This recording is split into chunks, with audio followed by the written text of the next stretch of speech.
বিশ্ব নবীর 63 বছরের জীবন 10 বছর এই কোরআন দিয়ে দেশ চালিয়েছিলেন। এটা ইবাদত মনে হয় না? এটা ইবাদত যতদিন মনে না হবে ততদিন এই দেশে ন্যায় বিচার প্রতিষ্ঠিত হবে না। হিন্দু কি মানুষ না?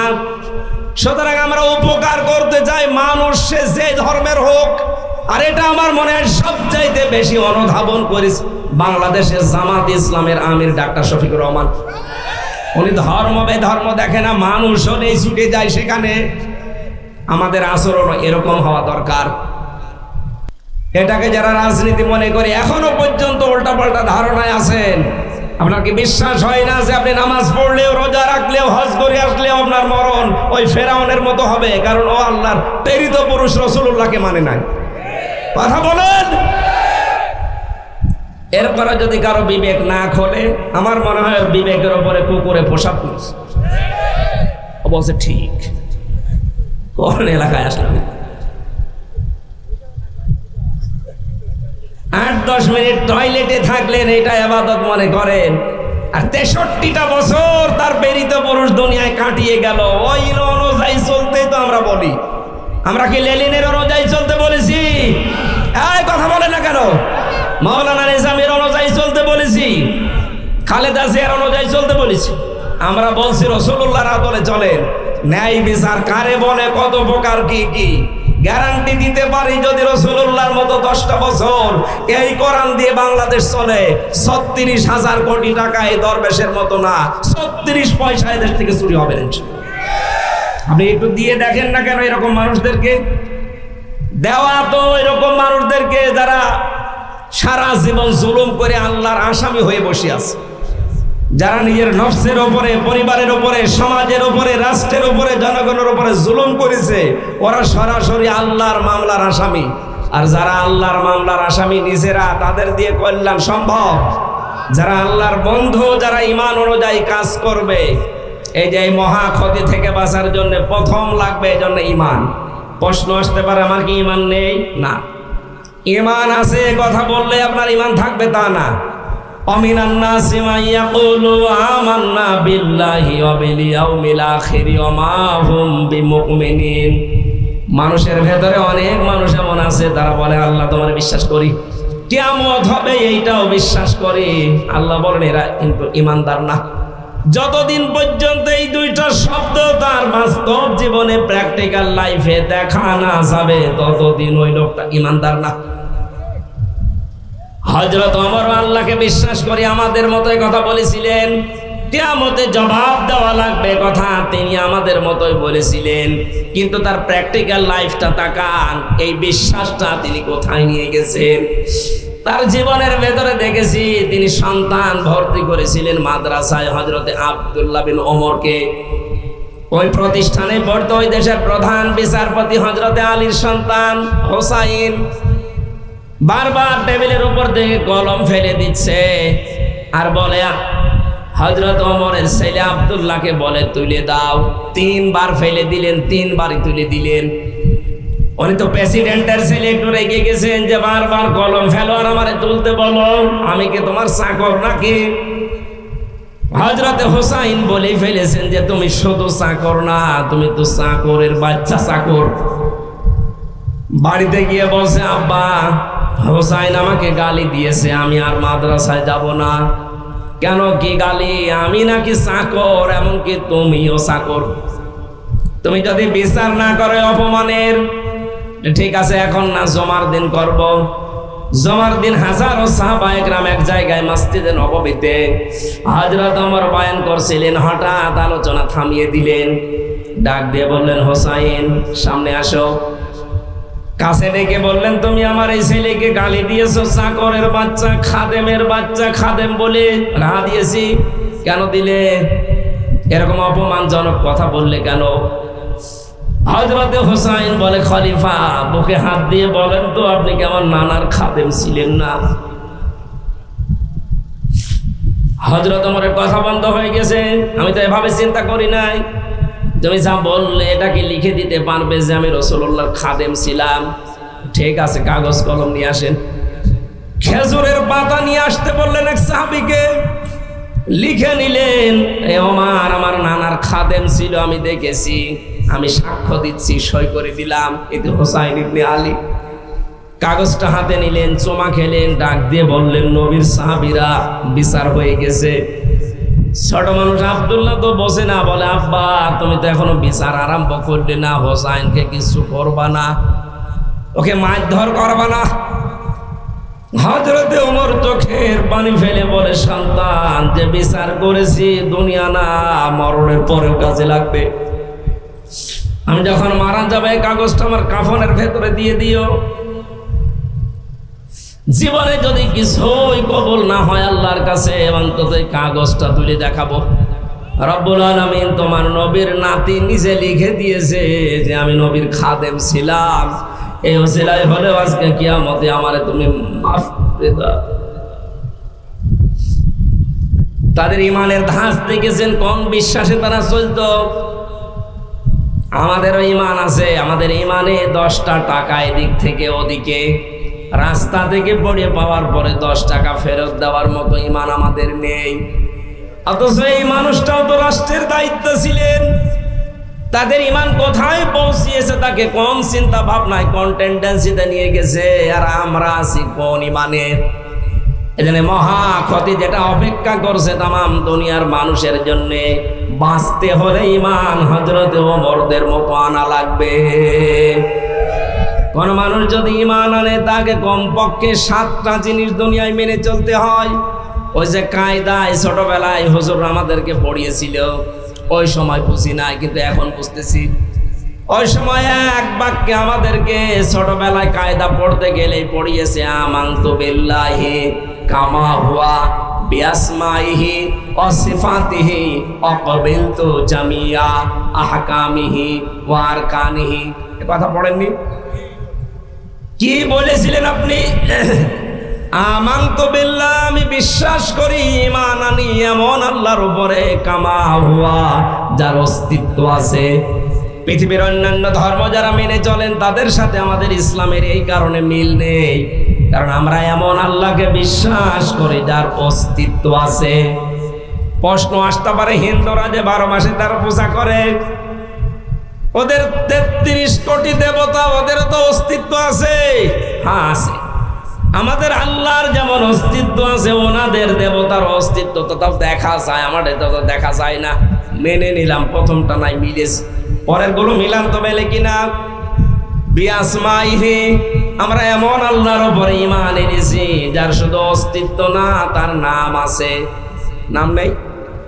বলেন না কেন?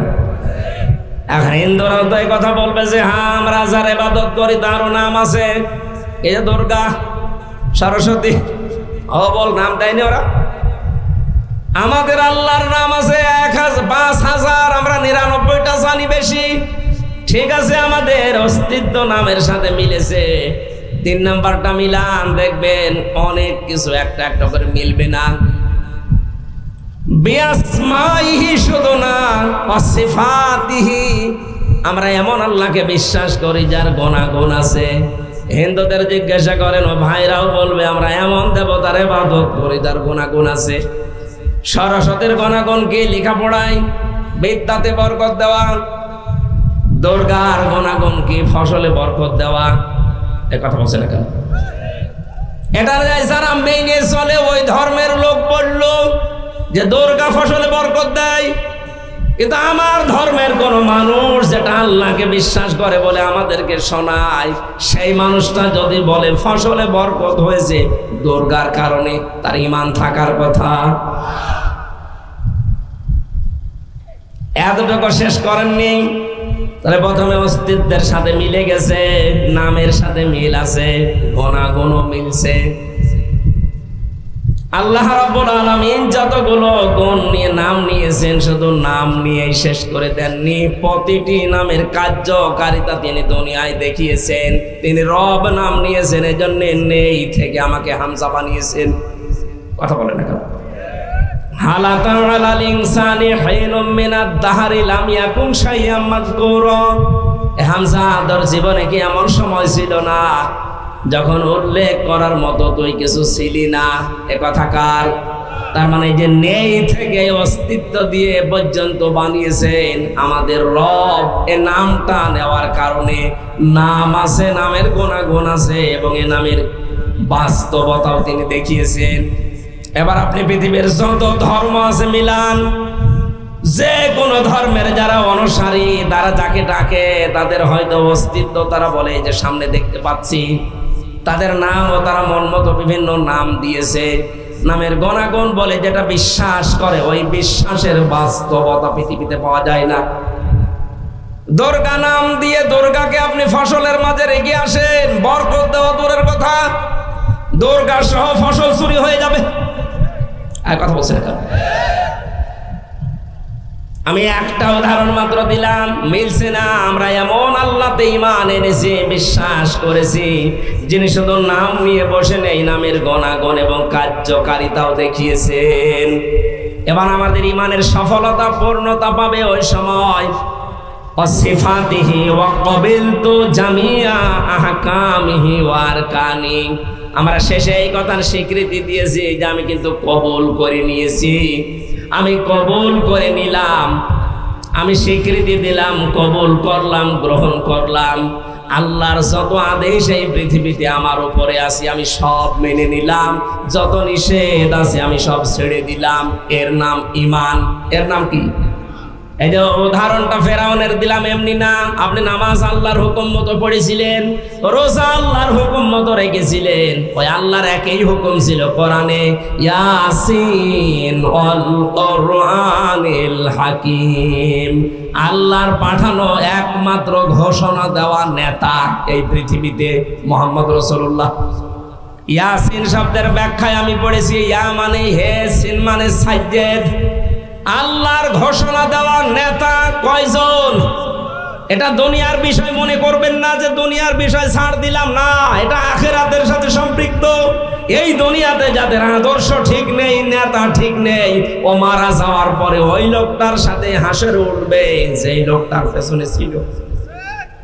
ও ঠাকুরগাঁও বাসী, আমি টেনে না, আল্লাহর কসম আমি আপনাকে বাঁচাতে চাই। কোরআনের চোখ লাগিয়ে দেখতে পাচ্ছি আপনি জাহান্নামে যাচ্ছেন। ময়দানে মাহশারে যেদিন উঠবেন আপনি, কোরআনে কারীম আমাদেরকে জানিয়েছে, ইয়াউমা নাদউ কুল্লা উনাসিম বিইমামিহিম। দুনিয়ায় যে যার পেছনে ঘুরতো, যার আদর্শ মেনে দুনিয়ায় চলতো, কিয়ামতের দিন সে ওই নেতার সাথে উঠবে।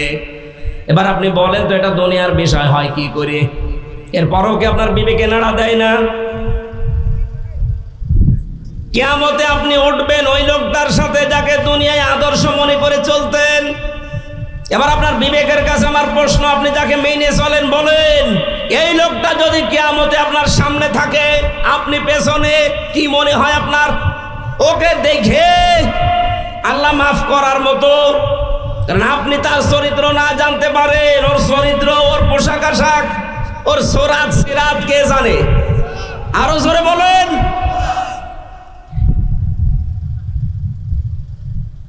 এখানে এমন মানুষকে নেতা মানা লাগবে যেই মানুষের চরিত্র মুহাম্মদ রাসূলুল্লাহর 63 বছরের সাথে মিলে যায়। এটা যদি কেউ রাজনীতি দুনিয়ার কাজ মনে করে ছেড়ে চলে যান, আপনি মরেন। আপনি মরিয়ে দেখেন আপনার কি হয়। আল্লাহ আমাদেরকে যেন বোঝার মতো তৌফিক দেন, বলেন আমিন। সুতরাং এই মহা ক্ষতি থেকে আমি সহ যারা আছি যদি বেঁচে থাকতে চাই, এই বিষয়গুলো সামনে নিয়ে আমাদের ঈমান আনা লাগবে। আল্লাহর নবী বলেন, ইদা সাররাতকা হাসানাতুকা ওয়া সাআতকা সাজ্জিয়াতুকা ফাআনতা মুমিন। ওই লোকটার ঈমান আছে যেই লোকটা ভালো কাজ দেখলে আনন্দ পায় আর অন্যায় দেখলে তার কষ্ট হয়। ভালো কাজ দেখলে আনন্দ লাগে এরকম মানুষ বাংলাদেশে ছিল না। যারা ছিল অধিকাংশ মানুষই খারাপ কাজ দেখলে তাদের আনন্দ লাগতো। আপনি কত বড় নাটকবাজ মহিলা দেখলেন না? ইলিয়াস আলীর মতো মানুষের সন্তানকে বুকের ভেতরে নিয়ে বলছে, তোমার বাবাকে আমরা খুঁজে বের করার চেষ্টায় আছি, অথচ লোকটাকে ওই সময় তারা মেরে ফেলেছে। যে মহিলা তার সন্তানকে বুকের ভেতরে নিয়ে কথা সান্ত্বনা দিচ্ছে যে আমরা দেখতেছি, ও কিন্তু জানে যে ইলিয়াস আলীকে দুনিয়া থেকে বিদায় করে দেওয়া হয়ে গেছে। আপনি এত বড় প্রতারণা, এত বড় নাটক করলেন কি করে? আপনার ঘুম আসতো কি করে এত নাটক মাথায় নিয়ে? আমি যে প্রথমে বলেছিলাম যারা রিমান্ডে দায়িত্ব পালন করে, বিশেষ করে আয়না ঘরে ওই ডিবি অফিসের নিচে যারা এই মানুষগুলো বাড়িতে যে হয় লাল পানি খাবে নাই ঘুমের বড়ি খাবে, তাছাড়া ওদের ঘুম আসা সম্ভব না। আমরা এই হাজী সাহেবাকেও দেখলাম, উনি বলতো আমি প্রতিদিন যায় নামাজ খুঁজি, কোরআন শরীফ পড়ি। কই এ ছেলেরা তো সে কোরআনও পায়নি, যায় নামাজও পায়নি, যা পেয়েছে ওটা বলার মতো না।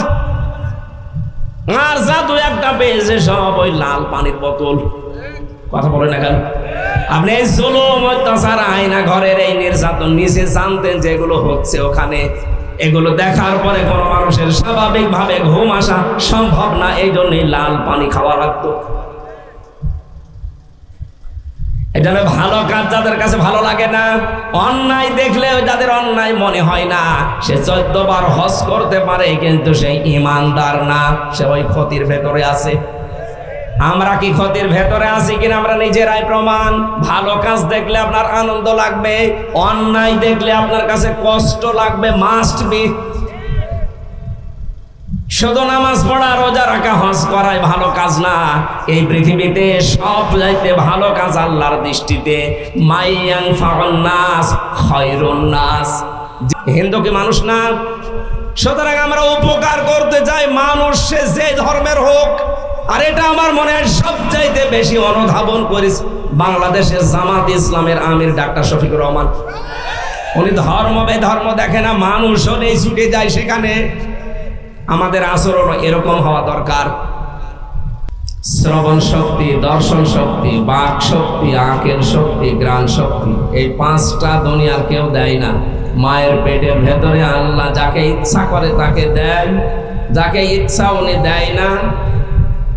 যে যেটা পায় না সেই বিষয়ে অপূর্ণাঙ্গ হয়ে দুনিয়ায় আসে। যদি কথা বলার যোগ্যতা আল্লাহ মায়ের পেট থেকে আমাদের না দিয়ে বের করে দিতেন, আমরা বোবা হতাম। কি হতাম বলেন তো? যদি দর্শন শক্তি না দিত আমরা কানা হয়ে বের হতাম, যদি শ্রবণ শক্তি না দিত আমরা কালা হয়ে বের হতাম ঠিক, কিন্তু অপূর্ণাঙ্গ হই।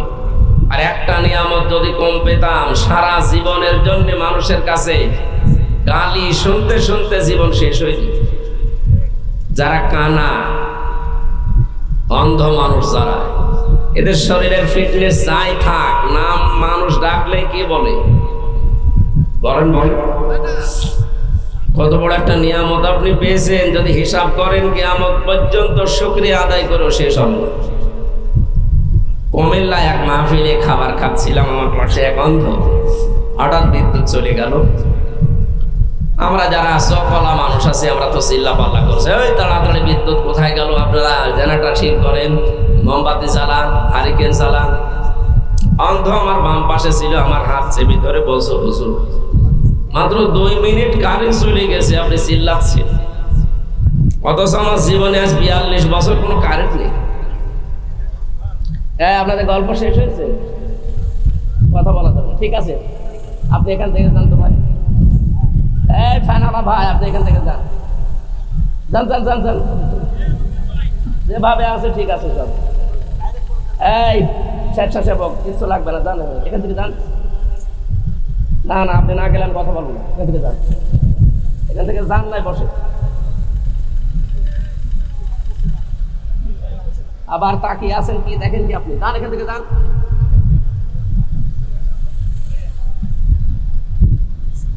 এই জন্যই তো মাহফিল গুলোতে এখন বললাম শরীর ভালো হোক, এরপরে আসি। আমিও পারছি না, আপনারাও ছাড়ছেন না, হয় নাকি? 10-12 দিন বেডে পড়িয়েছিলাম। আমার স্ত্রী এই যে লাইফ সাপোর্টে ছিল, কালকে ওরে বেডে দিয়েছে। এই অবস্থায় মন মানসিকতা এমনি ভালো নেই, কথা বলা না, এমনি যদি নড়াচড়া কেউ করে খবর আছে না। 1 ঘন্টা একেবারে ইবাদত বললাম না, ওইভাবে থাকবে, সব বাদ দিয়ে দিন। আমরা গতানুগতিক কথা বলবো না, আমরা কোরআনে কারিম থেকে চিন্তা ভাবনা করে এখানে যেভাবে কথা বলা দরকার আমরা চেষ্টা চালাবো। বাকি তৌফিক আল্লাহ কার? এই যে অন্ধ আমাকে যে কথা বললেন যে আপনি আজ 2 মিনিটের জন্য চিল্লা পাল্লা করেন, আমি যে 42 বছর আমার জীবনে কোনো কারেন্ট নেই, আমি তো চিল্লালাম না। অন্ধ অন্ধ ওই দিন আমাকে বলেছিল, আপনি চোখওয়ালা মানুষদেরকে বলে দেবেন, যারা চোখে দেখে এরা তো ঘুমিয়ে থাকলেও স্বপ্নে দেখে, আর আমরা যারা অন্ধ ঘুমিয়ে থাকলেও দেখি না, স্বপ্নে আমরা কিছু দেখতে পাই, শুধু আওয়াজ শুনি।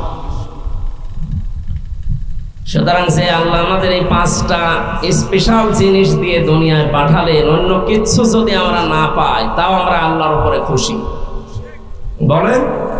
কিন্তু এই নিয়ামতগুলো পাওয়ার পরে যে মানুষ আল্লাহকে ভুলে যায়। আমি 2024 সালের 5 আগস্টটা মিলিয়েছি কোরআনে কারিমের সূরা আনামের 44 নম্বর আয়াতের সাথে, হুবহু মিলে যায়।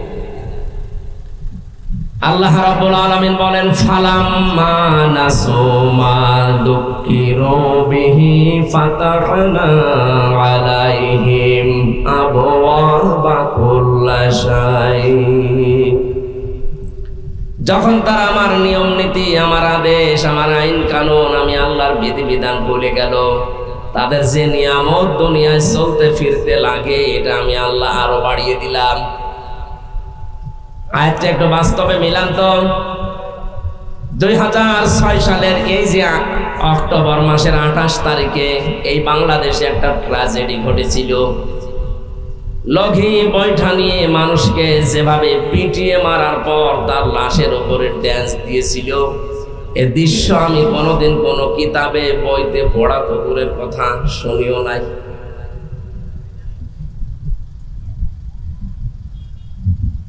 এরকম ভয়ঙ্কর দৃশ্য দুনিয়ায় তৈরি করার পরে চিন্তা করলাম, না এইরকম জালেমদেরকে আল্লাহ কোনোদিন এ দেশের মালিক বানাবেন না। কিন্তু 2 বছর পরে দেখলাম আল্লাহ ঠিক রাখে নাই। এই ফাতাহনা এর সরাসরি ফাইল আল্লাহ নিজে। আল্লাহ বলেন, মানুষ যখন আমাকে বলতে আরম্ভ করে, আমার আদেশ যখন ভুলে যায়, তাদের নিয়ামত আল্লাহ বাড়িয়ে দেয়। অথচ সূরা ইব্রাহিমের 7 নম্বর আয়াতে আমরা এর আগে জানি, লাইন শাকারতুম লাযিদান্নাকুম ওয়া লাইন কাফারতুম ইন্না আযাবি লাশাদীদ। অবশ্যই যারা আমার নিয়ামত পাওয়ার পর শুকরিয়া আদায় করে, ওটা আমি আল্লাহ তাদের জীবনে বাড়িয়ে দেই। সূরা আনামের 44 নম্বর আয়াতের সাথে সূরা ইব্রাহিমের 7 নম্বর আয়াত মিলছে না? কি কন্ট্রাডিকশন না? আগে বললেন যারা আমার আয়াত ভুলে যায় তাদের নিয়ামত আমি আল্লাহ সব বাড়িয়ে দেই, যত আছে আবওয়াব দিয়েছেন, বাবের বহুবচন, যত রহমতের বরকতের দরজা তাদের জীবনে সুখ শান্তি পাওয়ার জন্য লাগে সব খুলে দেই। অথচ আগের আয়াতে জানালেন যারা শুকরিয়া আদায় করে আমি আল্লাহ তাদের বাড়িয়ে দেই। কোরআনে কারিমে আল্লাহ দিয়েছেন, ওয়ালাউ কানা মিন ইনদি গায়রিল্লাহি লাওয়াজাদু ফীহি ইখতিলাফান কাসীরা। কোরআনে এমন কোন বক্তব্য আমি দেইনি যে একটার সাথে আরেকটা মেলে না, এরকম কথা কোরআনে আছে? নেই। এখন দেখলাম দুইটার সাথে মিলছে না, বাস্তবতা কি তাহলে? সূরা আনামের 44 নম্বর আয়াত আল্লাহ দিয়েছেন ওই মানুষগুলোর জন্যে, আল্লাহর নিয়ামত পাওয়ার পরে যারা সত্যি ভুলে গেছে তাদের নিয়ামত আল্লাহ বৃদ্ধি করে দেয়। কেন? হাত্তা ইযা ফারিহু বিমা উতু, তাদের এই দানকৃত নিয়ামত পাওয়ার পরে তারা যখন আনন্দে মেতে থাকে, আমি আল্লাহকে তোয়াক্কা করে না। আখাযনাহুম বাগতাতান, হঠাৎ করে তখন আমি আল্লাহ তাদেরকে ধরি। এর আগে 2006 সালের 28 অক্টোবরটা মিলান। এই যে দৃশ্যের কথা বললাম, এই দৃশ্য আমার দৃষ্টিতে আমার যা লেখাপড়া আছে যত পড়েছি, আমি কোনোদিন এরকম মানুষ হত্যা করার পরে লাশের উপরে ড্যান্স দেয় পড়িনি, শুনিওনি। কিন্তু ওটা দেখলাম, দেখার পরে আমার মনের ধারণা ছিল যে না, আল্লাহ এরকম জালেমদেরকে, এরকম পৈশাচিক নির্যাতন যারা করে তাদেরকে কোনোদিন সিয়ারে দেশে আনবে না। 2 বছর পরে তো দেখলাম না নিয়ে এসেছি। মনে করলাম যাই হোক, 13 সালে মনে হয় আর থাকবে না, কিন্তু আবার দেখলাম না, টিকে গেল সেভাবেই হোক। 18 সালে মনে মনে করেছিলাম যে না, এটা টিকা সম্ভব না, দেখলাম না টিকে গেল। 24 সাল পর্যন্ত অপেক্ষা করে দেখেছি। আল্লাহ পাক 2024-এর আগস্টের 5 তারিখে আখাযনাহুম বাগতাতান, আকস্মিক ভাবে তাদেরকে এমন ভাবে ধরলেন, ফাইদা হুম মুবলিসুন, তারা দিশেহারা হয়ে পড়েছে। সিরাজগঞ্জ জেলা থেকে একবার যাচ্ছিলাম কুষ্টিয়ায়, বাসের পেছনে বসে আছি, ড্রাইভারের একটা কুকুর মরে পড়ে আছে রাস্তার মাঝে। ড্রাইভার সাহেব ওপর দিয়ে না দিয়ে বাম দিয়ে চালিয়ে দিল, গাড়িটা একটু ঝাঁকি দিয়ে উঠেছে। আমি ড্রাইভারকে বললাম, ভাই আপনি এরকম করলেন? ড্রাইভার আমার বলছে, হুজুর আপনি দেখেন না একটা মরা কুকুর পড়ে আছে, আমি ডবল করে আবার ওর উপরে চালিয়ে দেব, আমার বিবেক নেই। আমি বললাম, তো মরা কুকুর, ও মরলে কি আর না মরলে কি? ড্রাইভার আমার দিকে ঘুরে বলছে, হুজুর আপনি কি আসলে হুজুর? আপনি কেমন হুজুর? ও জাতিতে হিন্দু ছিল, রমেশ ঘোষ, তার আমার চেনে না। আমার দিকে তাকিয়ে যাই বলেছে, আপনি কি আসলে হুজুর? আপনি কেমন হুজুর? আপনি দেখেন যে একটা মরা কুকুর পড়ে আছে, আমি ডবল করে ওর গার উপর দিয়ে চাকা চালাবো, আমার বিবেক নেই? আমার বিবেক কি মরে গেছে? এই কথাটা শোনার জন্যই তো আমি ছিলাম। একটা নিকৃষ্ট জীব এই পৃথিবীতে দুইটা, একটা শুকুর আর একটা কুকুর, তার ভেতরে একটা পড়ে আছে মরে। আপনার কোন ধর্মের আপনি নিজেই পরিচয় দিলেন যে আপনি হিন্দু ধর্মের মানুষ, আপনার ঈমান নেই কিন্তু আপনার বিবেক আছে। কথা বলেন না কেন? আপনার বিবেকে এতটুকু সাপোর্ট করছে না যে মরা জিনিস ডবল করে মারা যায়। অথচ এই দেশের মানুষ কন্যা নামে পরিচিত যিনি ছিলেন, তার হাজারো সন্তান বাংলার বিভিন্ন প্রান্ত থেকে রাজধানীতে জসিম ভাইকে পিটিয়ে মারার পরে ড্যান্স দিয়েছে। তাও লাশের পাশে তো ড্যান্স দিলে বাঁচতে পারতাম, লাশের উপরে দাঁড়িয়ে ড্যান্স দিয়েছে। পাপের বোঝা যখন একেবারে সর্বশেষ পৌঁছে গেছে, আল্লাহ বলেন তখন আমি ওকে ধরেছি। এই জন্য আগস্টের 5 তারিখে এটা শুধু ছাত্র জনতার মাধ্যমেই হয়নি, আল্লাহ নিজে অবস্থান নিয়েছে। কাবা ঘর বাঁচানোর জন্য যেমন আব্রাহাম ধ্বংস করার জন্য আল্লাহ আবাবিল পাঠিয়েছিলেন, আগস্টের 5 তারিখে ছাত্র জনতার সাথে আমার বিশ্বাস আল্লাহ আবাবিল পাখি পাঠিয়েছিলেন। নত সালেম তো বিদায় নেওয়ার জন্য কোনো চিন্তাই করে না, আল্লাহ ওরে পাঠিয়েছে। এই যে আখাযনাহুম একালিপ টান আছে, আমি ধরেছি বাগতাতান, হঠাৎ করে তাদেরকে ধরেছি। তাকে ধরেছি শুধু তা না, হোম আছে। এই জন্য শুধু যিনি পালিয়েছেন এই জালেমাকে না, তার অনুসারী যারা সবগুলোকে আল্লাহ ধরেছে। ধরার শেষের শব্দ হচ্ছে ফাইদাহুম মুবলিসুন, তারা হতাশ হয়ে পড়েছে, তাদের চেহারার ভেতরে চিহ্নগুলো দেখা যাচ্ছে। আপনি দেখেন জালেম বিদায় নেওয়ার পরে যত জালেমদের দোষর ধরা পড়ছে, ওদের চেহারার ভেতরে এই হতাশার ছাপ। অথচ 15.5 বছর এই দেশে যারা মাজলুম ছিল তাদেরকে আপনি ধরেননি। যার নাম বললাম দেলাওয়ার হোসাইন সাইদি, আপনার এই জেলার মানুষ, এই বাংলাদেশের ইতিহাসে এতদিন রিমান্ডে কেউ ছিল না। তার যে জুলুম, অত্যাচার, নির্যাতন আমি নিজে দেখেছি। মানুষের উপরে এইভাবে টর্চার মানুষ করতে পারে আমার বিশ্বাস হয় না।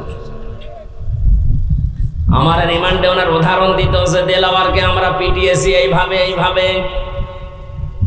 কি গর্ব করতো দেখেন তো, নিজে অন্যায় করার পর আবার প্রকাশ করতো যে এইভাবে উল্টা করে পিটাতাম, আপনাকেও এভাবে পিটানো হবে।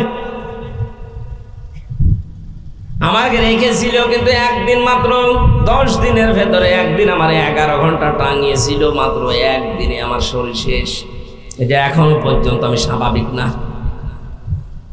কত ডাক্তার কবিরাজ কত কিছু চলছে না, শরীর ভালো হচ্ছে না।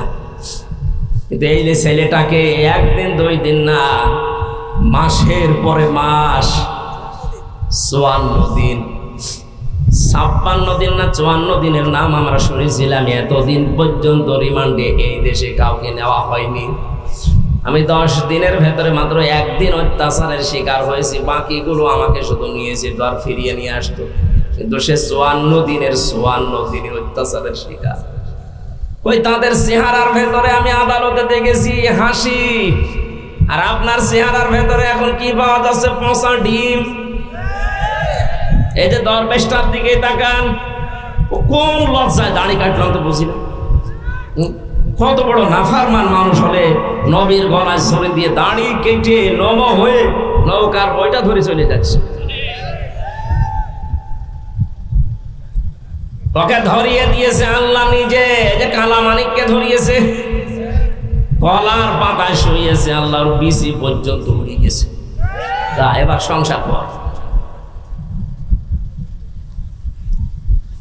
এই জন্য আল্লাহ রাব্বুল আলামিন এই যে আগস্টের 5 তারিখের বিপ্লবে যে নিজে কোরআনে কারীমের আয়াতের সাথে মিলে যাচ্ছে আমরা দেখতে পাচ্ছি।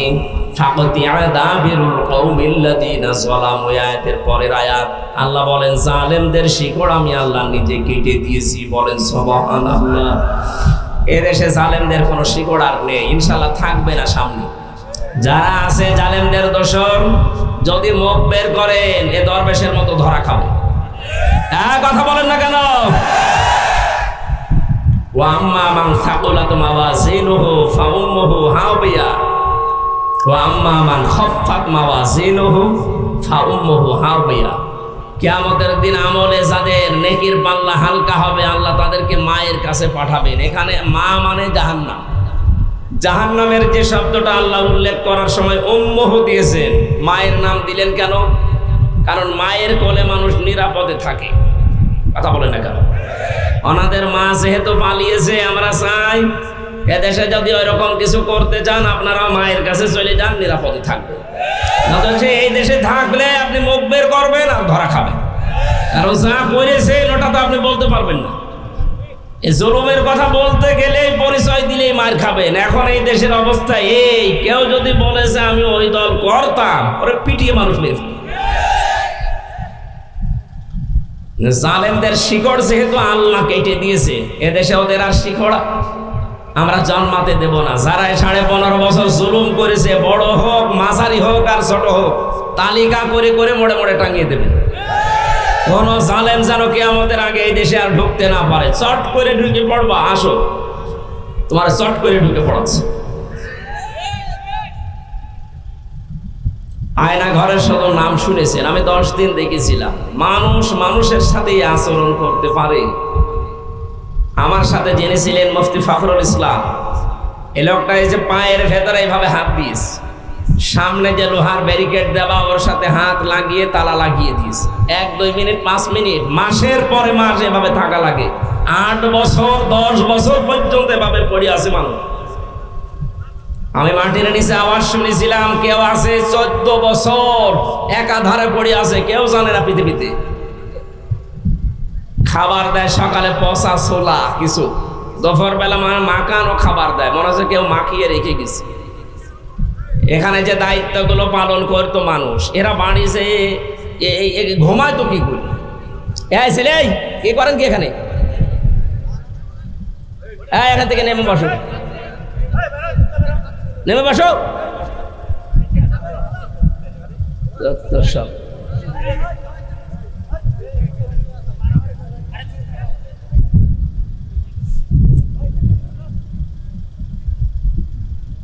এইরকম নির্যাতন চালানোর পর একটা মানুষ ওখান থেকে 8 বছর 10 বছর 14 বছর পরে বের হয়ে আসছে। ও জানে না যে এখন বাংলাদেশে কয় সাল চলছে, এটা কোন মাস, এটা কি বার, ও কিচ্ছু জানে না। কারণ ওখানে ওইরকম অবস্থায় এইরকম শাস্তি দেওয়া হতো। আপনি চিন্তা করতে পারেন, 2 দিন 3 দিন 5 দিন হলেও মেনে নেওয়া যায়, 8 বছর 10 বছর। মুফতি ফখরুল আমাকে বলতো, ভাই জীবনে আল্লাহকে মাঝে মাঝে বলতাম, আল্লাহ তুমি আমার মরণ দিয়ে দিও, আমি যদি একটু শুইতে পারতাম। আরে ভাই এমনিতেই বসিয়ে রাখলে তো ঘরে মানুষ মরে যাওয়ার কথা। পায়ের ভেতর দিয়ে হাত ভরে দিয়ে সামনে আপনি ব্যারিকেড লাগিয়ে যদি তালা লাগিয়ে দেন, 1.5 মিনিট 2 মিনিট সময় দেয় টয়লেট করা। এই যে শুয়ে থাকা, এটা যে কত বড় নিয়ামত, লোকটার মাজা বাঁকা হয়ে গেছে। আমার 10 দিনে মাজার কাঠি খুলে দেওয়ার উপক্রম, আর ওর 3 মাস একাধারে ওইভাবে 8 বছর, কেউ 10 বছর পরে বের হয়ে আসছে। এইরকম কাজ কারবার করার পরও এখন ওর শর্ট করে ঢুকতে চায়, ওর সাহস কি? আর ওরে যারা জালেমদেরকে যারা যে মানুষগুলো এখনো সমর্থন করে, এখনো পর্যন্ত ওদের সাফাই গায় যে আপা আপনি ঘাবড়াবেন না, আমার মনে হয় এদেরকে ওইভাবে ওই ঘরে রাখা দরকার 5 দিন। দেখ কেমন লাগে। নূহ আলাইহিস সালামের নৌকা যখন তিনি ভাসিয়ে দিয়েছিলেন, ওই সময় 3 প্রকার জিনিস তুলেছিলেন, ইমানদারদের, আর ওনার আহাল পরিবারের কিছু মানুষ, আর পশু পাখি।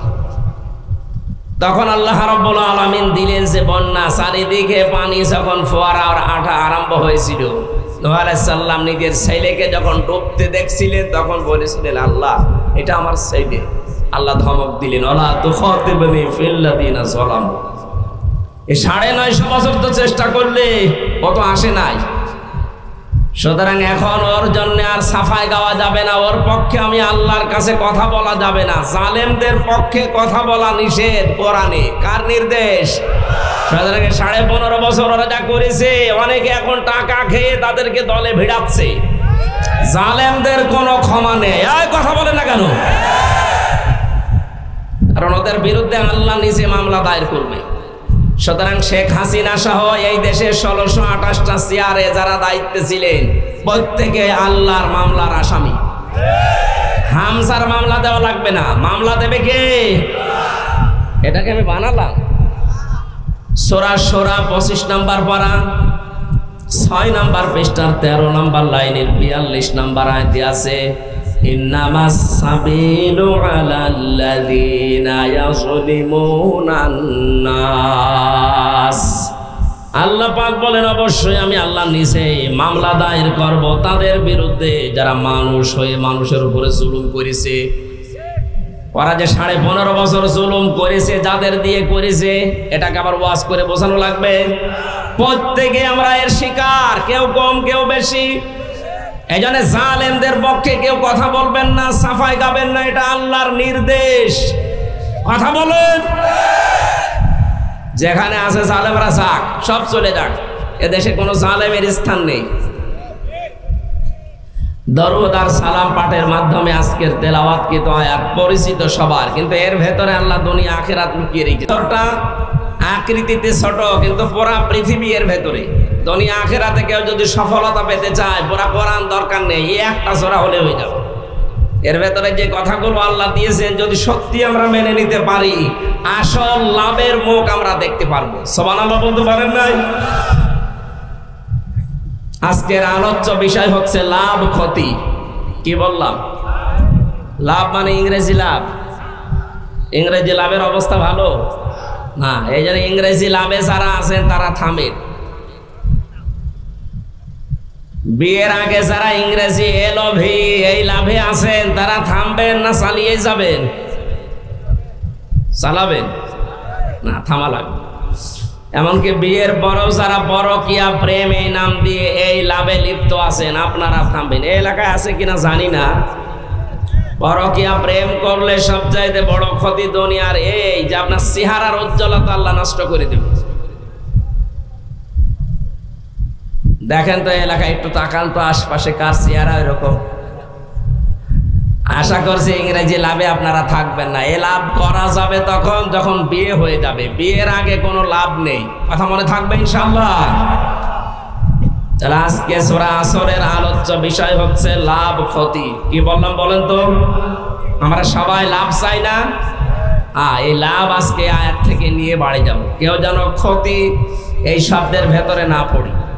আমাদের অবস্থায় এই লাভকে আমরা ক্ষতি মনে করি আর ক্ষতিকে লাভ মনে করি। এই যে ছেলেটা পরীক্ষা দিয়েছে, ম্যাট্রিক পরীক্ষা দিচ্ছে, যে স্যার ক্লাসে ছিল ওই স্যার দেখছে ছেলেটা লেখছে, যেভাবে লেখছে এইভাবে লিখলেও 33 মার্কও পাবে না। লিখতে লিখতে যখন শেষ, পরীক্ষার রেজাল্ট বের হবে, রেজাল্ট বেরও হয়েছে। বের হওয়ার পরে নাম্বার পেয়েছে 100-র ভেতরে 50। কত? ওকে এতদিন পর্যন্ত যারা লেখাপড়া করিয়েছে, প্রাইভেট পড়িয়েছে, ওর বাড়ির সদস্য যারা চিন্তা করছে না এ তো ওই রকম না, কি করলো জীবনে 100-র ভেতরে মাত্র 50 পেয়েছে, এত খরচ করলাম এর পেছনে, এর জীবনটা মনে হয় আর সফলতার দিকে গেল না, এ ব্যর্থ। ঠিক ওই রকম আর একটা ছেলে পরীক্ষা দিয়েছে, ও কিছু লেখে নাই, সাদা খাতা জমা দিয়েছে, সাদা খাতা জমা দেওয়ার পরেও নাম্বার পেয়েছে 80। কত? সে যেভাবেই হোক এলাকার মানুষ ওকে দেখে বলে এ ছেলেটা সফল, লেখাপড়াটা করতে দেখি না। শুনেছিলাম যারা গার্ডে ছিল তারা এসে শিক্ষকরা বলেছে সাদা খাতা জমা দিল, অথচ নাম্বার পেল 80, কি করে অত সফল মনে হয়? আর একটা ছেলে পরীক্ষা দিয়েছে, ওই ছেলেটা পরীক্ষা দেওয়ার সময় লিখেছে মন মতো, শুধু মন মতো না, পরীক্ষায় লেখা দরকার 10টা প্রশ্নের ভেতরে 5টা, ও আগের রাতে নকল করেছে মন মতো, ওইগুলো দেখে দেখে করতে করতে 10টার ভেতরে 10টাই দিয়ে ফেলেছে। রেজাল্ট যখন বের হচ্ছে ঠিক ওই সময় দেখা গেল একেবারে 100-র ভেতরে 99 পেয়েছে এক একটা সাবজেক্টে। দুনিয়ার সবাই বলছে সফল।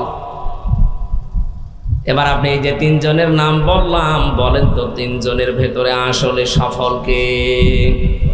50। ওর সুযোগ ছিল নকল করার, দেখে লিখার, কাউকে দেখায়নি, দেখেও নি, যতটুকু যোগ্যতা আছে লিখে দিয়েছে, এই জন্য 100-র ভেতরে মাত্র 50 পেয়েছে। দুনিয়ার মানুষের তুলনায় চর্ম চোখে দেখতে যদিও ক্ষতি মনে হচ্ছে, ব্যর্থ মনে হচ্ছে, এইটাই আসলে কিন্তু লাভবান। আর যেটা সাদা খাতা জমা দিয়ে যাওয়ার সময় হেড স্যারকে বলেছিল, স্যার খাতা জমা দিলাম তাতে কি, আমার এই মাজার দিকে তাকান। স্যার তাকিয়ে দেখে এখানে একটা নল, কি? স্যার বছর তুই বাড়ি চলে যা, তুই এমনি পাস, এই জন্যই তো 80 পেয়েছে। আর যে ছেলেটা আগের রাতে সব কিছু নকল করে মন মতো লিখতে লিখতে 5টার জায়গায় 10টা লিখেছে, ওর তো পাওয়ার দরকার ছিল খুব বেশি হলো 99 এক একটা সাবজেক্টে, তো 5টার ভেতরে 10টা প্রশ্ন লিখেছে। এখানে যারা নাম্বার দেবে স্যার দিতে দিতে দিয়েছে 110। যারাগণ জিজ্ঞাসা করছে স্যার ও ছেলে যত ভালো ছাত্র হোক ও 100-র ভেতরে নাই 100 পেতে পারে, ও 110 পায় কি করি? স্যার বলছে ও ছেলে পায়, আমি করবো কি? আমার মনে হয় 15.5 বছরে এই উদাহরণের সাথে বাস্তব অনেক মিল আছে। অনেকে শুধু মাজার দিকে তাকাতে বলেছিল, আর অনেকে একেবারে সুযোগ পেয়ে দিনের ভোট রাতে করে নিয়েছিল। তারা মনে করতো আমরা সফল। আপনি কি সফল? আপনি যত ভালো ছাত্র হন না কেন, যত ভালো করে লেখেন, 100-র ভেতরে 99-এর উপরে পাওয়া সম্ভব না। এক কথা বলে না কেন? আপনি যদি 110 পান তো কি করেছেন আপনি? তাম দুনিয়ার সব মানুষ যদি এসে বলে যে না ইনি সফল, আল্লাহর কসম আমরা যারা বিবেক আছে আমরা বলবো উনি ব্যর্থ। গতকাল আমিরে জামাতের কাছে প্রশ্ন দিয়েছে সাংবাদিকরা, আওয়ামী লীগ যদি ক্ষমতা নির্বাচনে আসে আপনারা কি বলেন? নির্বাচনে আসবে মানে ওরা কি জীবনে নির্বাচন চেয়েছে? নির্বাচন যদি চাইতো এই 15 বছরের ভেতরে অবশ্যই নির্বাচন দিত। একবার তো এমনিতে 154 জন, আর একবার রাতের ভোট। কি দিনের ভোট রাতে হয়নি? যারা নির্বাচন চায় না তাদেরকে যদি আপনি জোর করে নিয়ে আসতে চান নির্বাচনে, তাহলে তাদের উপরে জুলুম হবে। এটাও একটা বৈষম্য। এক কথা বলে না কেন? এই জন্য যারা চায় না সেটা তাদেরকে দিয়ে জোর করে করানোর দরকার নেই, ওদের বাদ দেন। ওরা তো চাইনি, চাইলে 15 বছরে চাইতো না। এই জন্য লাভ ক্ষতি আসল কোনটা আমরা আজকে লাভ ক্ষতি দেখে তারপর ইনশাল্লাহ বাড়ি যাব। সূরা আসরে আল্লাহ প্রথমে কসম দিয়েছেন সময়ের। কিসের কসম দিয়েছেন? আমি এই শব্দটা নিয়ে চিন্তা ভাবনা করলাম, সময়ের কসম আল্লাহ কেন দিলেন? তাকিয়ে দেখলাম তামাম দুনিয়ার সব কিছুর তুলনায় মানুষের জীবনের দামি সময়। সময় আছে বলে হামজা এখানে বসে আছে। আমার জীবনে যদি হায়াত নামক এই সময় নামক বিষয়টা না থাকে, এখানে না, আমার এখনই মাটির নিচে থাকা লাগবে। সুতরাং এই সময় নামক, এই হায়াত নামক যে নিয়ামত, এই সম্পদ, এটা যেহেতু আসল সম্পদ, এটা আমাদের সবার এখন আছে না নেই? যাদের নেই তারা কোথায়? কবরে। বলেন বলেন কোথায়? যেহেতু এটা দিয়েছে আমার দলের লোক, আমার নেতা, পীর সাহেব, বক্তা, কে দিয়েছে বলেন তো? যিনি দিলেন এই নিয়ামত হায়াত নামক, তিনি জানিয়েছেন এই হায়াত যদি আমি আল্লাহর জন্য ব্যবহার করতে পারো, আমার বানানো যে জান্নাত আছে ওইটা তোমারে দিয়ে দেব। প্রশ্ন আসতে পারে, আমি 50,000 টাকা দিয়ে ব্যবসা আরম্ভ করেছিলাম, 1 বছর ব্যবসা করার পরে দেখা গেল আমার লস হয়নি, কিন্তু 50,000 টাকা আমার আছে। 50,000 টাকা আমার পুঁজিটা ঠিকই আছে, কিন্তু আমি 50,000 টাকা দিয়ে ব্যবসা করে 1 বছর পরে দেখি লাভ দূরের কথা, ওই 50,000ও নেই। আল্লাহ পাক আমাকে দয়া করে যে হায়াত নামক একটা বিশাল জিন্দেগি দিয়ে দিলেন, এটা তো তার দেওয়া, জান্নাত তো তার। মাঝখান থেকে আমি ফিরে পেয়ে যাচ্ছি আল্লাহর বানানো জান্নাত। কত বড় নিয়ামত এটা, জোরে বলেন সুবহানাল্লাহ। অথচ এই নিয়ামতকে যারা কাজে না লাগিয়ে দুনিয়ার এই ফেরেবে পড়ে উল্টা পাল্টা অবস্থায় দিন কাটিয়ে যাচ্ছেন, আন্দাজে ক্ষতিকে লাভ মনে করে জীবন চালাচ্ছেন, আপনি কিন্তু আসলে ক্ষতির ভেতরে থাকবেন। ইন্নাল ইনসানা লাফি খুস। আল্লাহ পাক ইন্নাল ইনসানা না দিয়া আল ইনসান লাফি খুসরি দিতে পারতেন। ইন্না লাগিয়েছেন, গ্যারান্টি দিচ্ছেন হামজা না, কে? আল্লাহ বলেন অবশ্যই মানুষ ক্ষতির ভেতরে। এই শব্দটা শুনলে যাদের অন্তত বিবেক আছে ওদের পশম খাড়া হয়ে যাওয়ার কথা। তাম পৃথিবীতে যত মানুষ এখন 750 কোটির উপরে, আল্লাহর ভাষায় সবাই ক্ষতির ভেতরে। এটা শোনার পরে আমরা যারা আছি আমাদের ভেতরে কাপ ধরা দরকার যে আল্লাহ বলছেন আমরা ক্ষতির ভেতরে। এখন ক্ষতি থেকে বাঁচার জন্য আল্লাহ 4টা ফর্মুলা দিয়েছেন। ইল্লাল্লাযীনা আমানু ওয়া আমিলুস সালিহাতি ওয়া তাওয়াসাউ বিল হাক্কি ওয়া তাওয়াসাউ বিস সাবরি। দুনিয়াতে যদি 4টা গুণকে অর্জন করতে পারে, এই যে বিশাল ক্ষতি, এই ক্ষতির হাত থেকে আল্লাহ তাকে বাঁচিয়ে দেবেন। তার মানে বাঁচিয়ে দেওয়া, আল্লাহর জান্নাত পাওয়া। জোরে বলেন সুবহানাল্লাহ। আমাদের জীবনের আসল হার জিত যেহেতু এখন না, নির্বাচন হবে সামনে, কেউ হেরে গেল কেউ জিতে গেল, এসা কিন্তু আসল না। আমাদের জীবন আসল হার জিত হচ্ছে চোখ বন্ধ হওয়ার পর। এক কথা বলেন না কেন? ফামান যুহজিহা আনিন নারি ওয়া উদখিলাল জান্নাতা ফাকাদ ফাজ ওয়া মাল হায়াতুদ দুনিয়া ইল্লা মাতাউল গুরুর। খুব খেয়াল করে মন দিয়ে শোনেন, কোরআনের আয়াত যদি কাউকে পথ দেখাতে না পারে, হেদায়েত দিতে না পারে, কারো যদি মনের পরিবর্তন করতে না পারে, বুঝতে হবে ওর কপালে হেদায়েত বলে আর কিছু নেই। এজন্য খুব স্থিরভাবে নিজের মনে করে শোনেন। আল্লাহ বলেন যে মানুষকে আমি আল্লাহ জাহান্নামের কাজগুলো থেকে আস্তে আস্তে দূরে সরাতে সরাতে জান্নাতের কাজের দিকে আস্তে আস্তে এগিয়ে দেই, এই লোকটার জীবন সফল। আপনি একটু নিজের দিকে তাকিয়ে ভাবেন তো, জাহান্নামের কাজগুলো থেকে আস্তে আস্তে সরিয়ে এসে জান্নাতের কাজের দিকে আপনি যেতে পারছেন কিনা? আগে রাসূলের আদর্শ মানতেন না, এখন আপনি আরম্ভ করেছেন। নবীজি বলেন আল কাইয়িসু মান দানা নাফসাহু ওয়া আমিলা লিমা বাদাল মাউতে। ওই লোকটাই তো সবচাইতে বড় বুদ্ধিমান, যে লোকটা আখিরাতের জন্য কাজ করে। ওয়ালা আজিজু মান আতবা নাফসাহু হাওয়া হাওয়া তামান্না আলাল্লাহ। ওই লোকটা বড় নির্বোধ, যে লোকটা আখিরাতের কোনো সঞ্চয় করে না, তৈরি করে না পুঁজি, আন্দাজে ভরসা করে বসে আছে আমি নবীর উম্মত মাপ পেয়ে যাব। এরকম মানুষ দেশে নেই। আমরা ওই তালিকায় থাকতে চাই না। এই দুনিয়ার হায়াত নামক এই যে পুঁজি, এই যে বিশাল সম্পদ আমার হাতে আছে, এটা আমি আজ কাজে লাগাবো যতদিন চোখটা বন্ধ না হয়। এমন এমন কাজে আঞ্জাম দিয়ে যাব যেন মরণের পরে জান্নাত আমাদেরকে ডাকতে থাকে। বলেন আমিন। কিয়ামতের ময়দানে জান্নাত হযরতে আবু বকর সিদ্দিককে ডাকতে থাকবে। কেন? এই পৃথিবীতে কোরআনে কারীমকে এক জায়গায় করার জন্য তিনি উদ্যোগ নিয়েছিলেন। বাংলার মুসলমানেরা সারা জীবনে হাদিসটা আমিও শুনেছি, এখান থেকে যেটা নেওয়া দরকার এটা আমরা নিতে পারিনি।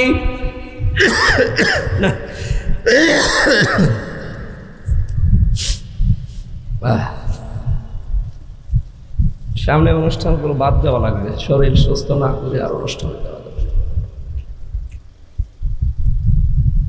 হযরতে আবু বকর আমাদের মতো একজন মানুষ, রক্ত মাংসে গড়া, অথচ জান্নাত তাকে ডাকতে থাকবে। তার ব্যাপারে কথা কেন? তিনি কোরআন কেন এক জায়গায় করেছিলেন? কিয়ামত পর্যন্ত যত মানুষ এই পৃথিবীতে কোরআনে কারীম পড়বে, কোরআন বুঝবে, কোরআন প্রতিষ্ঠার জন্য চেষ্টা চালাবে, তার একটা করে সওয়াব আবু বকরের আমলনামায় যেতেই থাকবে। আমাদের এই ছোট্ট জীবনে এরকম একটা কিছু করা দরকার। আমি হয়তো 50 বছর পরে দুনিয়া থেকে বিদায় নেব, কিন্তু কিয়ামত পর্যন্ত আমার আমলনামায় যেন সওয়াব আবু বকরের মতো যেতেই থাকে। এই অনুষ্ঠানটা যারা চালু করেছিলেন, এটা যদি টিকে থাকে কিয়ামত পর্যন্ত, 100 বছর পরে হয়তো এখানে যারা আছে আমরা একজনও এখানে থাকবো না, সব মাটির নিচের বাসিন্দা। কথা বলে না কেন? নতুন মানুষ এখানে এসে এই জায়গা চাষ করবে। তারা যদি বছরে বছরে কোরআনের এই অনুষ্ঠান করে, যত মানুষ শুনবে সেই কয়টা অক্ষর এখানে তেলাওয়াত হবে। যারা এখানে আঞ্জাম দিয়েছিল তাদের কবরে কিয়ামত পর্যন্ত ফিলাক্সি লোড হয়ে যেতেই থাকবে। আল্লাহর রাসূলদেরকে না মানে, নবীদেরকে না মানে, আল্লাহকে মেনে যদি বিদায় নিতে চায়, ওর মরণ হবে ফেরাউনের মতো। আমি তাফসিরে ইউনূস, তাফসিরে সূরা ইউনূসের 90 নম্বর আয়াতে পড়েছি, ফেরাউন যখন ডুবে যাচ্ছিল, একটু খেয়াল করে শুনবেন কারণ এটা বাংলাদেশের সাথে মিলে যাবে। ও যখন ডুবে যাচ্ছিল, হাত্তা ইযা আদরাকাহুল গরাক আন্নাহু লা ইলাহা ইল্লাল্লাযী আমানাত বিহি বানু ইসরাঈল ওয়া আনা মিনাল মুসলিমিন। ও ডুবে যাওয়ার সময় একবার যখন নিচে চলে যায়, আবার উপরে ওঠে, আবার নিচে যায়। এই সময় একবার বলেই ফেলেছিল, আল্লাহ আমি ঈমান আনলাম, যার উপরে বনি ইসরাইলরা ঈমান এনেছে, আমি তো মুসলমান। এখানে সূক্ষ্ম একটা শিক্ষা আছে। ওই জামানার প্রেরিত পুরুষ যিনি ছিলেন হযরতে মুসা আলাইহিস সালাম, তিনি একদিকে নবী আর একদিকে রাসূল। কথা বুঝতেছেন? তিনি একদিকে নবী ছিলেন আর একদিকে রাসূল ছিলেন, কারণ বড় কিতাবের ভেতরে তিনি একটা পেয়েছিলেন, তাওরাত। ঠাকুরগাঁওবাসী, এইটা আজকের আলোচনার মূল বিষয়, খুব ভালো করে শোনেন। এ লোকটা কিন্তু আল্লাহর ওয়াহদার একাত্মবাদের স্বীকৃতি দিল এই পানিতে ডুবে যাওয়ার সময়, যে আন্নাহু লা ইলাহা ইল্লাল্লাযী। ও যদি এরপরে মূসা কালিমুল্লাহ শব্দটা বলতো, আল্লাহ ওরে মাফ করে দিত। কিন্তু ওর চিরন্তন দ্বন্দ্ব ছিল সারা জীবনে হযরতে মুসা নবীর সাথে। এজন্য সেই মুসা আল্লাহর পক্ষ থেকে এসে আল্লাহর একাত্মবাদের ঘোষণা দিয়েছে, ওই ঘোষণাকেও মরণের সময় মানতে চায়, আল্লাহর কথাও মানতে চায়, কিন্তু আল্লাহর পাঠানো প্রেরিত পুরুষ রাসূলুল্লাহ ও মানতে চায়নি। এজন্য ওর কথার ভাষা দেখেছেন, আন্নাহু লা ইলাহা ইল্লাল্লাযী আমানাত বিহি বানু ইসরাঈল। আমি ঈমান আনলাম, আমি বিশ্বাস করলাম ওই আল্লাহকে যে আল্লাহর উপরে বিশ্বাস করেছে বনি ইসরাইলরা। অথচ আল্লাহর পাঠানো নবী এবং রাসূলের স্বীকৃতিও দেয়নি। এখান থেকে তাফসিরে ফি জিলালিল কোরআনে মুফাসসির প্রমাণ দিয়েছেন, কোন মানুষ যদি কিয়ামত পর্যন্ত এই পৃথিবীতে যারা আসবে, এরা যদি আল্লাহর বিধান কিছু কিছু মেনেও নেয়, কিন্তু রাসূলুল্লাহর আদর্শ যদি ওরা না মানে, ওই মানুষগুলোর মরণ হবে ফেরাউনের মতো। এদেশে আজ হাজারো মানুষ আমরা দেখছি, তারা আল্লাহর হুকুমে নামাজ পড়তে যায়, রোজা রাখতে চায়, হজও করে আসে বছরে বছরে, কিন্তু রাসূলুল্লাহ যে কোরআন দিয়ে 10 বছর রাষ্ট্র চালিয়েছিলেন এইটা তারা রাজনীতি মনে করে এড়িয়ে যায়। এরপরও যদি না বোঝার ভান করে থাকেন, আপনার খবর আছে। ওই লোকটা তো আল্লাহর স্বীকৃতি দেওয়ার পরে রেসালাতের স্বীকৃতি না দিয়ে জাহান্নামী হয়েছে, আপনিও তাই হবেন। আজ যারা বলে আমি নামাজ পড়ি না, আমি রোজা রাখি না, আমি হজ করে এসেছি, আর ভাই আপনি যা মানছেন এগুলো তো আল্লাহর বিধান, আল্লাহর প্রেরিত পুরুষ এই জামানার জন্যে কে? মুহাম্মদ রাসূলুল্লাহ। এখান থেকে শুরু করে না কিয়ামত পর্যন্ত আল্লাহর প্রেরিত পুরুষের নাম মুহাম্মাদুর রাসূলুল্লাহ। সুতরাং আপনি ভুল পথে আছেন। আপনি নামাজ পড়তে পারেন, রোজা রাখতে পারেন, হজ করে আসতে পারেন, যাকাত দিতে পারেন, কিন্তু আল্লাহর নবীর 40 থেকে 63 এই 23 বছরের জীবনে যারা মানেন না, শুনলেই সালে রাজনীতি মনে করেন, আল্লাহর কসম আপনার মরণ হবে ফেরাউনের মতো। আপনিও ঈমান পাবেন না, আপনার জীবন ব্যর্থ, আপনি ক্ষতিগ্রস্ত হয়ে যাবেন। একটা উদাহরণ দিচ্ছি, এদিকে তাকান। আমি যে কিছুক্ষণ আগে টয়লেটে গিয়েছিলাম, বাম পা দিয়ে প্রবেশ করে আল্লাহুম্মা ইন্নী আউযু বিকা মিনাল খুবুসি ওয়াল খাবাইস, এটা পড়ে প্রবেশ করে 5-7 মিনিট কাজ। এরপরে যখন ডান পা দিয়ে বের হলাম, গফরানাক আলহামদুলিল্লাহিল্লাযী আযহাবা আন্নিল আযা ওয়া আফানি, এই দুইটা দোয়া পড়ার মাঝখানে যে 8-10 মিনিট সময় গেল, পুরাটা ইবাদত। পুরাটা কি? এখানে যারা আলেম আছে জিজ্ঞাসা করেন তো এই নিকৃষ্ট কাজটা ইবাদত কিনা? এই কথা বলা লাগবে। এটা আপনি ইবাদত মানেন তো বলেন, কেন মানলেন? কারণ তরিকাটা ছিল রাসূলুল্লাহর। আল্লাহ কি আপনাকে ওইভাবে বলেছে যে বাম পা দিয়ে প্রবেশ করে ডান পা দিয়ে বের হয়ে 8-10 মিনিট কাজ করো বলেছে? তরিকাটা কার? বলেন বলেন। 8-10 মিনিট সিস্টেম রাসূলুল্লাহর আপনি পালন করে যদি এটা ইবাদত হয়, ক্ষতি থেকে বাঁচতে হলে ঈমান আছে কিনা আপনি নিজে এখন প্রমাণ। ভালো কাজ দেখলে আনন্দ লাগবে আপনার, সে যেই করুক। অন্যায় দেখলে অবশ্যই আপনার খারাপ লাগবে, কষ্ট লাগবে। ওয়া আমিলুস সলিহাত, যারা দুনিয়ায় ভালো কাজের আঞ্জাম দেয়। ভালো কাজ কি? আল্লাহর হুকুম, রাসূলের তরিকা থাকা লাগবে, এর নাম ভালো কাজ। কথা বলছেন? কোন ভালো কাজ যদি কেউ আঞ্জাম দিতে চায় 4টা শর্ত মানা লাগে। 1 নম্বরে ওই ভালো কাজ জানার আগে আপনাকে ওই বিষয়ের জ্ঞান অর্জন করা লাগবে, আরবিতে এলেম বলা হয়। 2 নম্বর আপনার নিয়ত পাকা থাকা লাগবে, এটা লোক দেখানোর জন্য না, আল্লাহর জন্যে। কথা বলছেন কেন? আমি এই শব্দগুলো মিলিয়েছি ডক্টর শফিকুর রহমানের সাথে, বারবার নাম বলছে এই কারণে, কারণ কিছু শিক্ষা পেয়েছি তার কাছ থেকে। আমি এক জায়গায় জেলে ছিলাম তার সাথে। উনি যখনই দেখবেন বক্তব্য দেয়, আগেই বলে এই দেশে যা কিছু হচ্ছে এখন সব কিছুর কৃতিত্ব আল্লাহর জন্য। এই শব্দটা বলে না? যে কথাই বলেন না কেন আগে এইটা বলে নাই যে 5 আগস্টের পর থেকে মন খুলে কথা বলতে পারি, মন খুলে সমাবেশে যেতে পারি, মানুষের কাছে যেতে পারি। মানুষ যে আসতেছে আমাদের কাছে, এর সব কৃতিত্ব ওই ছাত্রদের না, সব কৃতিত্ব কার? এখানে নিয়ত থাকা লাগবে সবকিছু আল্লাহর জন্যে। 3 নম্বরে এই কাজ করতে গেলে বিপদ আপদ মুসিবত ঝামেলা আসবে, ধৈর্য ধারণ করা লাগবে। 4 নম্বরে ইখলাস থাকা লাগবে। এই 4টা কাজ যারা শর্ত পূরণ করে করবে, ওদের জীবনে যা হবে সব ভালো কাজ। এমনকি যদি ওই স্ত্রীর সাথে হাসি মুখে কথা বলে, সেইটাও ভালো কাজ। সুবহানাল্লাহ বলতে পারেন না? অথবা সবিল হকে, হকের দাওয়াত দেওয়া লাগবে। এই পৃথিবীতে সবচাইতে বড় হক এই কোরআন। সুতরাং দাওয়াত দিতে হলে কি দিয়ে দেওয়া লাগবে? আজ যেই বন্ধুরা কোরআন বাদ দিয়ে দাওয়াত দিচ্ছেন, বিশ্ব নবী 1 থেকে 40 বছর পর্যন্ত তিনি কিন্তু ভালো কাজ করেননি তা না, করেছিলেন? করেননি? 17 বছর বয়সে যে দল গঠন করলেন হিলফুল ফজল, এর মাধ্যমে কত ভালো কাজ করেছিলেন, কিন্তু পুরা আরব জাহানে তার কোনো শত্রু ছিল না। এই নবী যখন কোরআন পেলেন 40 বছর বয়সে, 40 থেকে 63 এই 23 বছরে তাকে 82 বার হত্যা করার জন্য চেষ্টা চালিয়েছে। তার মানে ভালো কাজের আঞ্জাম দিয়ে হক কাজ যদি কেউ করতে চায়, হক দাওয়াত দিতে চায়, কোরআনের দাওয়াতের বাইরে কোনো দাওয়াত নেই। যারা বলছেন আমরা তো নবীওয়ালা কাজ করি না, ওটা নবীওয়ালা কাজ না। উনি নবী হয়েছিলেন 40 বছর বয়সে, সুতরাং 40 থেকে 63 এই 23 বছরের যে কাজ, এইটা নবীওয়ালা কাজ। আর এটা করতে গেলে মাস্ট বি বাধা আসবে। অথবা সবরি এই কাজ করতে গিয়ে যদি কঠিন বিপদ আসে, ধৈর্যের উপদেশ দেওয়া লাগবে। এই 4টা কাজের আঞ্জাম যারা দেয়, যেই দল দেয়, যেই ব্যক্তি দেয়, যে প্রতিষ্ঠান দেয়, আল্লাহ বলেন তারা এই মহা ক্ষতি থেকে বেশি আছে। বলেন আলহামদুলিল্লাহ। আল্লাহ আমাদেরকে যেন 4টা কাজের আঞ্জাম দেওয়ার তৌফিক দেন। আল্লাহুম্মা আমিন।